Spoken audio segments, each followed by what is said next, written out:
So our next presenter is someone I just called out earlier, Torry Tanner. Torry, and I just want you all to know that everybody who came here tonight has come on their own volition. We have not paid them. They paid admission to come in here tonight.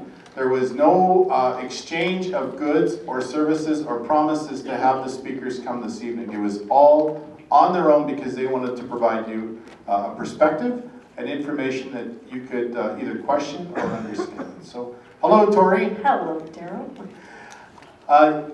It seems that of all of the people that are here tonight, you have taken probably some of the most public abuse. Yeah, that's true. I mean, okay, I understand that spades are shovels, okay? You had a lot going on in your head as a candidate for the UCP in Lethbridge West. Mm-hmm. We know that nomination processes, it's a blood sport. And it's tough because you're trying to convince your own party members of a perspective that you share, and you're trying to distinguish yourself amongst the herd on what are usually incredibly timely and relevant issues. Sometimes the voter's ready for them, sometimes they're not ready for them. Can you maybe share with everybody your experience leading up to your comments that were put into the media and just help everyone with your perspective? Yeah, absolutely. Thanks, Daryl. So I have to say first that 2 years ago, I knew absolutely nothing about politics, didn't want to know, didn't want to get involved, and that's the place I wanted to stay. But my nephew, who has always been political, always tried to educate me the best he could, kept at me. Finally, I agreed to buy my very first UCP membership ever, my first political membership ever.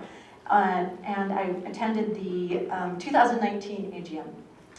Well, that was an experience, I have to say. I can remember sitting in that room and listening to about an hour of policy discussion and voting. And I tell you, I would way rather watch paint dry than sit there and endure that. So oh, come on, the policies are captivating. I did the honorable Ray thing. is right there.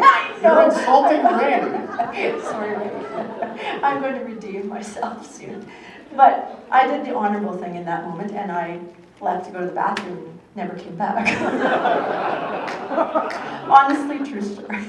I didn't come back until the fall of 2023 when all of a sudden I was like excited to go to this AGM, and I tell you, like Rob mentioned, it was electric and I was on fire. But how it got to that point was in December of 2022, some friends came to me and tried to convince me to come and run as a candidate in the constituency of Lethbridge West. Now, after a whole lot of prayer and a lot of contemplation, I decided, okay, well, hey, why not?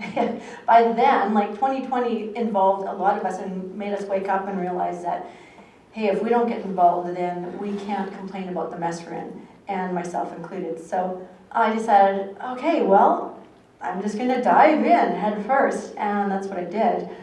And through the nomination campaign, what my team and I did was we put together a series of videos that would help to help the membership get to know who I am and what I stood for.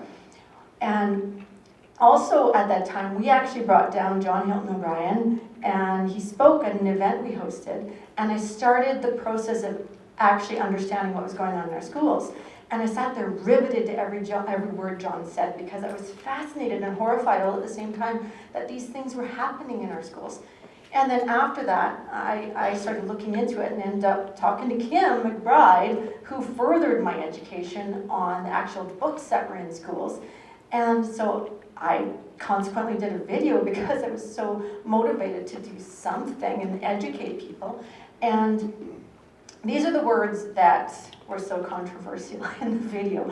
I said something to the effect of, we're seeing increasing incidences of pornographic material showing up in schools.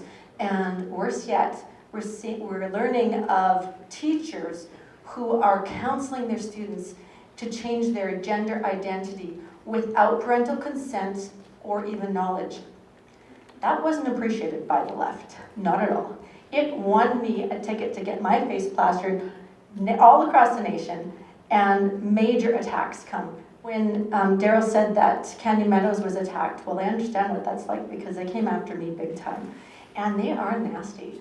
But what it did for my campaign team was it motivated us big time. If you understand marketing, if you're in business, you understand that negative publicity is exponentially better than positive publicity. So we were capitalizing on that. What I wasn't prepared for was my own party coming after me.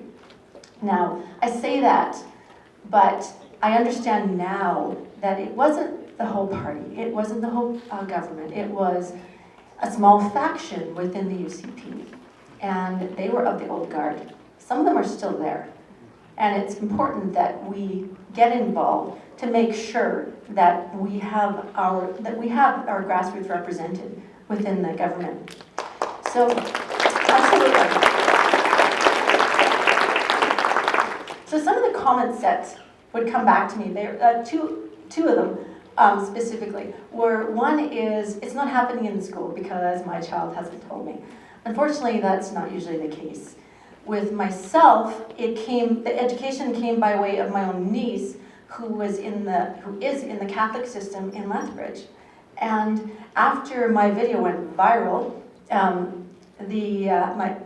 my niece and her friends were talking, and she admitted to my sister that she said, you know, Auntie Torry was right. There's a lot of pornographic stuff in her school.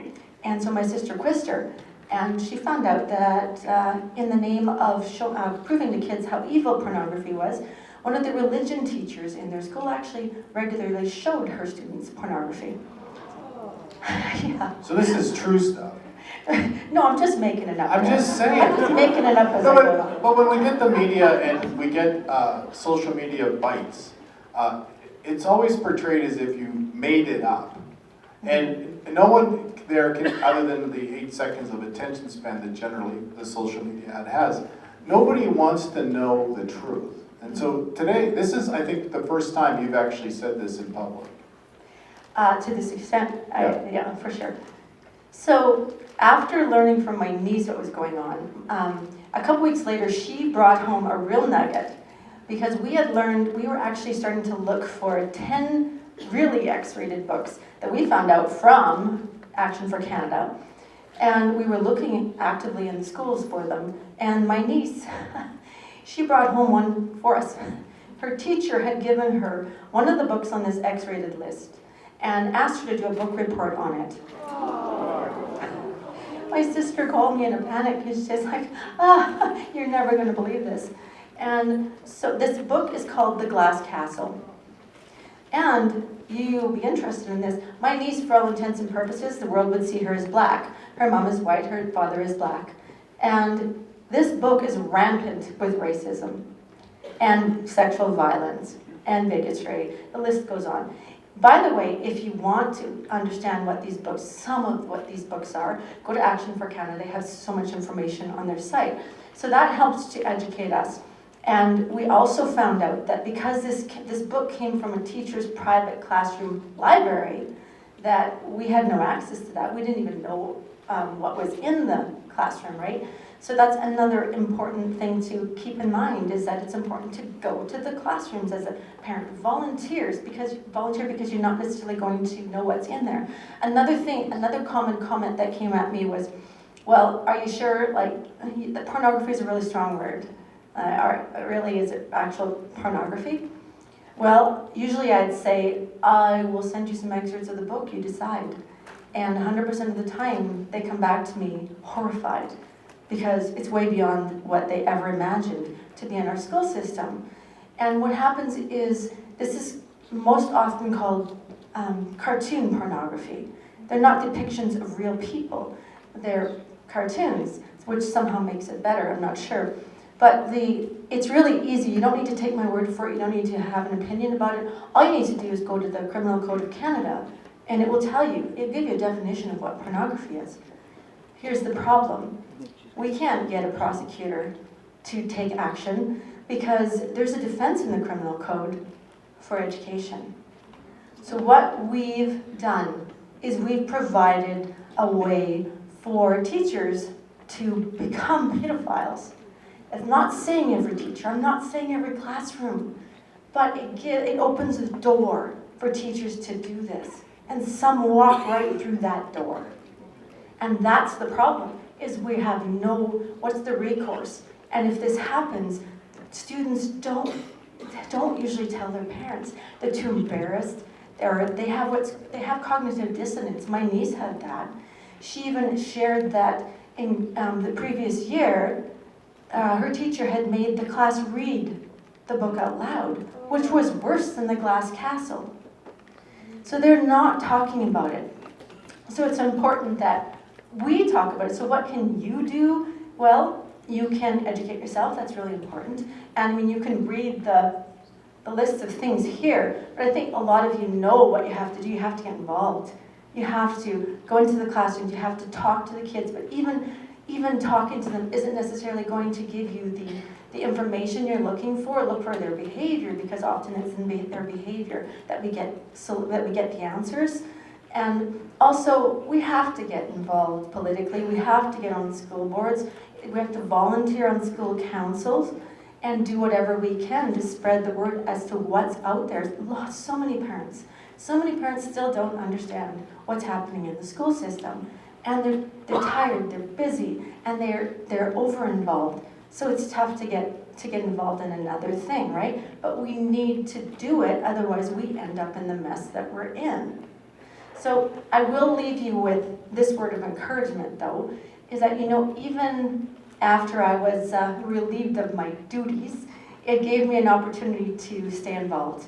And I had a pastoral couple of friends in Lethbridge who really encouraged me and prayed for me and said, don't let your heart grow cold and don't stop fighting. And I took that to heart.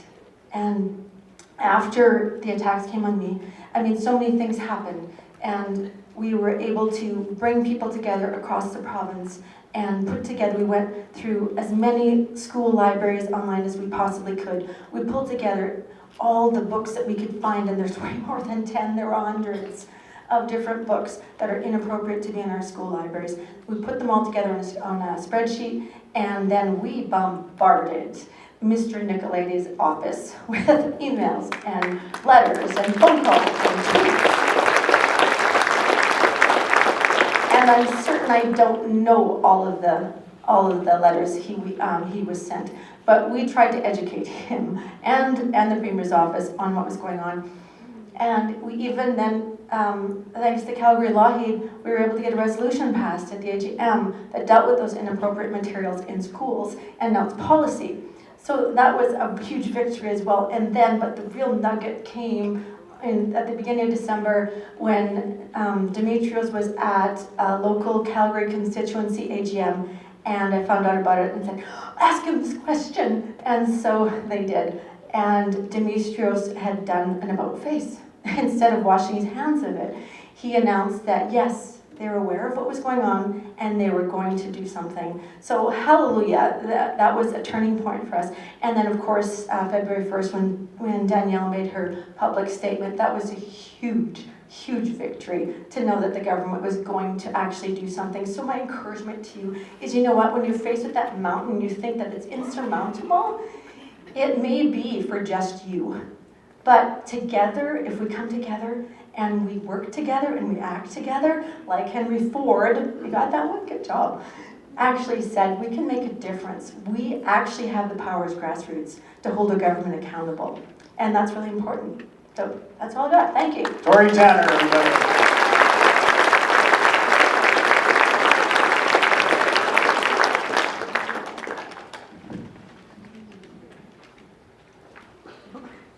What a story. Now you heard it firsthand. No degrees of separation between what happened and what was experienced by Torry. Our next guest is Kim McBride. Kim is a knowledge expert on educational materials. She can speak with authority through her research